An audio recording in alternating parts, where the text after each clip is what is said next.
When I first saw this painting, I immediately posted a comment asking the artist, "What's with the ET?"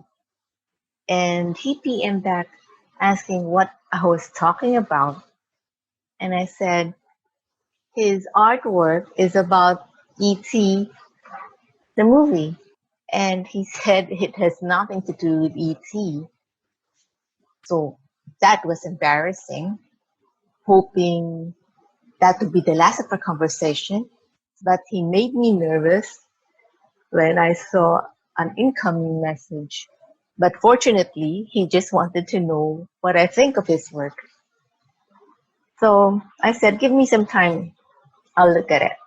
So I looked, and I looked, and I gave him my comment. I said, I see a woman who is both young and old. So we don't know which one is she now. Is she somebody young thinking of her future? Or is she somebody who is old now thinking when she was young? I don't know, I really can't tell. But her full red lips remain the same, regardless whether she's young or she's old. If she is young now, her full red lips are definitely enthralling a lot of attention, admiration, and envy from both men and women.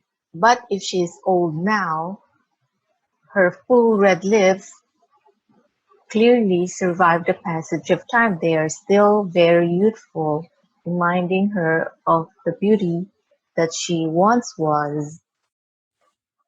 Were they sweet or were they venomous?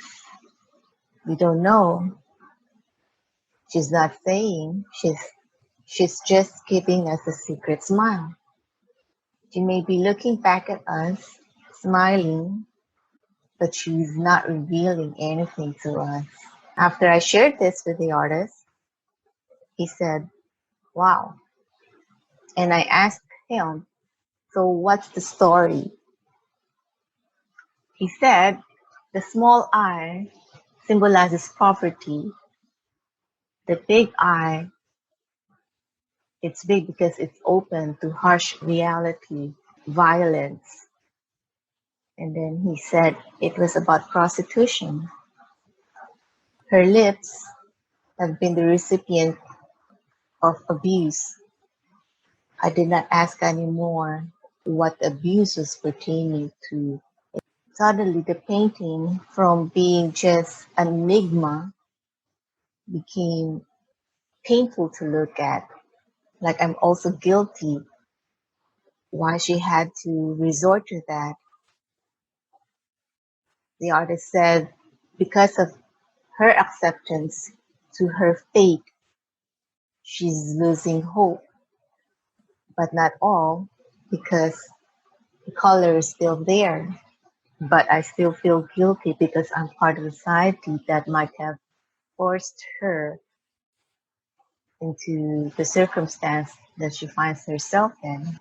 I remember a conversation I had with an art teacher, and he was very dogmatic about there can only be one story, one context that matters. It's the artist. And I said, no, because there can be different interpretations, different points of view. And here, and we see an example of that with John Mercado Cesar's Mulat. I saw a beautiful woman, a bit standoffish. I saw beauty, but he was painting about sadness. But we came together because we saw the same beautiful woman. And even though for me, saw her as hiding something, for him, the woman was hiding something that perhaps she herself is not aware of because of the violence in her life. She doesn't know who she is anymore. She may be mulat to reality, but not to herself.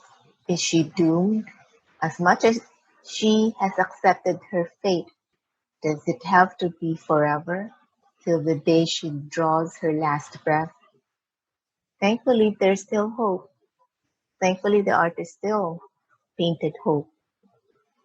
And speaking of hope, if you're interested in this artwork, you can buy it at 5,000. 20% of the proceeds will go to Anawin.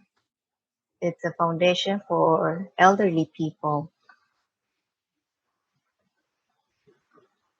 Helping others is essential. It's always essential.